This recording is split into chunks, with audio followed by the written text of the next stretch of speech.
Hey, you guys, it is Crystal Lopez here from crystalandcomp.com. I hope you're having an awesome day. I have a quick grocery haul to share with you where we spent $44 at Walmart and $43 at Sam's. Yes, I had some Sam's cash that went towards that purchase there where we needed dog food and a few other things. All right, we're going to take these things and turn them into dinners like this one here. This is awesome, right? All right, so let me show you. We headed into Walmart. I needed produce and I needed milk. So I'm looking for rollback deals inside of the produce area, which the grapes were a rollback deal. I also needed cucumbers, and they had cucumbers for 68 cents a pound, but now, and actually the blueberries were a rollback deal as well, so I grabbed some of those. But now I'm hearing that there's like a cucumber recall, which scares me.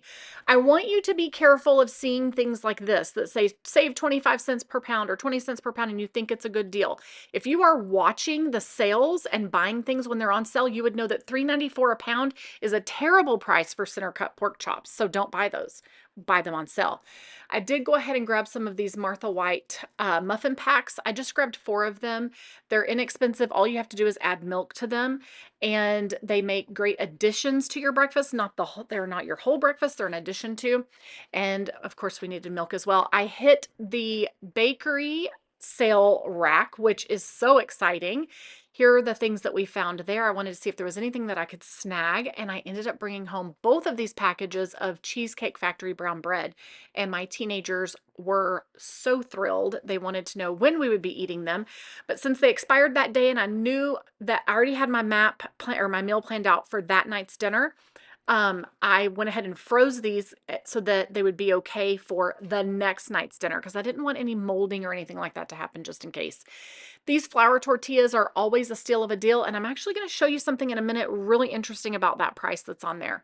Stay tuned until the end of the video, and I'm going to let you know exactly how much we spent so far this month on groceries, but I will tell you, typically, we spend $1,200 to sometimes $1,500 a month on groceries. We have 5 kids still at home, plus myself and my husband.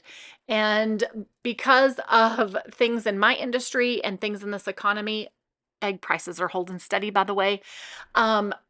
We are really needing to pare down on our grocery budget. So I am working hard to spend $600 to $700 only a month for groceries, and I'm trying to challenge myself to do this. I will tell you that we already blew past 600, and I will let you know where this haul brought us, how close we are to the $700 mark. So here are the things that we grabbed. I'm going to give you a quick look and then we'll talk about them.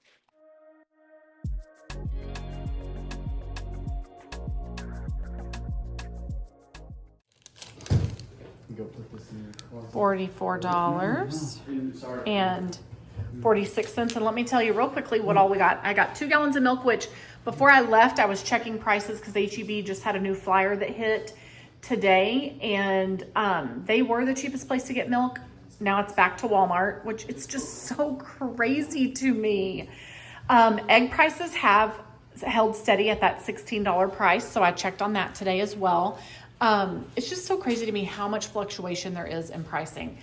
I did get these 4 things right here of Martha White muffin mix. I thought these would be great things to add. One package doesn't make a lot, but I thought it would be good to have like with eggs and eggs and hash browns and a muffin, right? So I thought those would be good and just something different. They did have these flour tortillas on sale over on the clearance rack for $1.06. So I grabbed some of those. This will go in the freezer today because it's best if used by today's date. And then this Cheesecake Factory bread, we love this bread. So best by date is today. I grabbed the 2 that were there. Somebody beat me to the clearance rack and all I could think was, oh my goodness, they're gonna grab that bread. And they didn't. And I got to get it, yay. But let me tell you, it is a Wednesday evening. I was in there about 7 o'clock at night and the clearance area is slim pickings, okay? It was really slim pickings. So I will throw these 2 in our chest freezer outside, and then I'll make sure that we use them in a couple of days or in a couple of weeks. I did grab some halos. Jack has been asking for halos, so I grabbed some, and these were on sale. These blueberries were a rollback price, so I grabbed those as well. They were $2 and some change. And these grapes were a rollback price. Jack's been asking for grapes as well. So we're down to the last bit of our produce, so I went ahead and grabbed those. We love having mushrooms on hand. We use them in omelets. We use them in our cooking. Those are good. I grabbed some radishes to go on salads because we're going to have, we've got some lettuce that we need to use up and have with dinners. Make some salads. I grabbed 4 cucumbers. We love cucumber, whether it's in our salad or just as an extra side. The bananas that we bought over the weekend are pretty much, I think they're gone. Are there any bananas left over there? There might be one. Otherwise, they're completely gone. And then I grabbed a thing of water, and I did grab, this was $1.47, and I thought, okay, let's try this out. This looks like a good snack to have, a good treat to have sometime in the next week or so. All right, that's it. This is what $44.46 will buy right now. All right, so this is the next morning, and I made the package of mixed berry muffins, and we had them with our breakfast. They were really, really good. And the ones that didn't get eaten, I just left a towel over them all day, and kids came by and snacked and nibbled. This is the next morning, and honestly, probably 2/3 of that bag of Halos were already gone. My kids love Halos. So that was an awesome buy. Here's that bread that I put out in the freezer, and I'm going to be using it now. This is the next day, so I'm going to use them this night for dinner. But I wanted to show you something. Oh, there's those ciabatta rolls. We're going to use those this weekend to make bacon, egg, and Gouda cheese breakfast sandwiches. They'll be really good. I have used the garlic bread that I bought in the last video, but that other French loaf is still left. Look at this. These are the same exact tortillas, both bought on the last day of sale, and there is almost a 20-cent difference in price. How weird is that? Like, why is that not consistent? I don't understand. That CVS bag has some bomb pops that one of my teenagers bought himself with his own money from his job. So those are in there. He does share generally. Anyway, this is the next day after Taekwondo. I needed to get dog food and some more lettuce. So we ran into Sam's, me and the 2 little kids, really quickly, and we literally just bought what we went in for. We were totally out of dog food, which I do include in my grocery budget. And those romaine hearts, I'm going to show you how you can use those to make your own salad and not buy the bagged salad. And I'm going to give you some tips on keeping it fresher longer. So for $3 and some change, you get 6 heads of romaine hearts in that bag. So I cut them up like this, and then I use my salad spinner. You can buy them online. You can get them at IKEA. You can get them as cheap or as expensive as you want. I mean, this is a Tupperware brand that I've had for a long, long time. Well, I've had it for, I guess, since we moved to San Antonio. Before that, I had an awesome one that I had from Tupperware for a long, long time, and it got lost in our move or something. So, but my point is, you don't have to have the Tupperware one. Buy one at IKEA. Buy the XO brand. It doesn't matter. Just get you one because they are fantastic. So I know that 3 whole hearts or heads, whatever, will fit in my salad spinner at one time.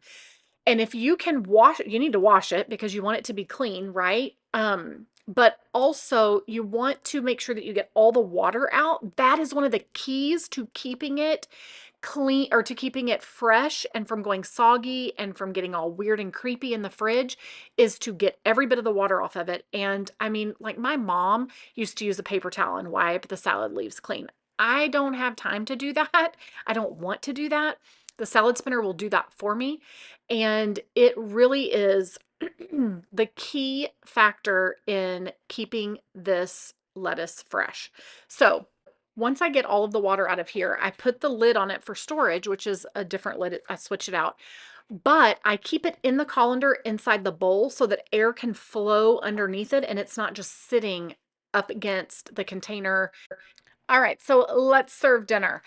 We have our big thing of lettuce. That will last us probably 3 nights of dinner. And then I'll use those other 3 packages of romaine leaf lettuce and do the same process, and those will last us another 3 nights again, probably. So I've got cucumbers and radishes to put on top of salad. And then I have this leftover beans and rice that was in our dinner from a few nights ago. And then I've got some white rice that was from a few nights before that. And then this is Spanish rice that is from another night. And I want to make sure that we use up all of this rice so the kids can pick whichever one they want and just heat up whichever rice they want to go with these pork chops that I got a while back that were in my freezer. There are 6 pork chops there. I need 7, but one of them is really, really, really big and it can be cut in half for the 2 younger kids to share. They had plenty. It was delicious and filling and great. And there's that bread, and I just took it straight out of the freezer, put it on my baking stone, and baked it in the oven for like, I don't know, 7 minutes or so. I didn't really count. I had a bag of broccoli, carrots, and whatever else is in there, cauliflower, that I just steamed on the stovetop that were frozen. And then we've got our salad and our watermelon as well. And that watermelon will go in the fridge and last us 3 or so days. We'll snack on it. We'll add it to our lunches. We'll add it to our dinners. It'll be really good. And it's really hydrating, which is great because we've already reached 5,000 degrees here in Texas, and it's only the last 3/4 of the month of May. So it's crazy. I cut this bread up just so that it's in sizes that are appropriate for, for individual people. Otherwise, the kids are going to walk up and take like half of the loaf, and I don't want to do that, right? I want everybody to be able to get some. I only used 1 package, so there's still another package in our freezer. All right, so I'm going to make plates for a couple of the little ones real quick. Oh, we have some of those rolls left over from the night before as well. But I'm going to make plates for the littles, and then teenagers will come down and make their plates. But let's talk about where we're at for our grocery budget for the month. So previous to these 2 little hauls, we were at $589.69. With the $44 and $43 hauls added to this, we are at $676.69, which means we have $23.31 if we want to stay under $700. And today is May 23rd. So, I am not sure how far over $700 we're going to go, but guys, I am doing everything I can. I really am. But I've got to come up with more meatless meal ideas, I think. All right, guys, thank you so much for watching and hanging out with us. Let me know in the comments what your grocery budget is. And I'm going to do some research on average numbers for people and for family sizes. All right, guys, thanks for watching, and we'll see you in the next video. Bye.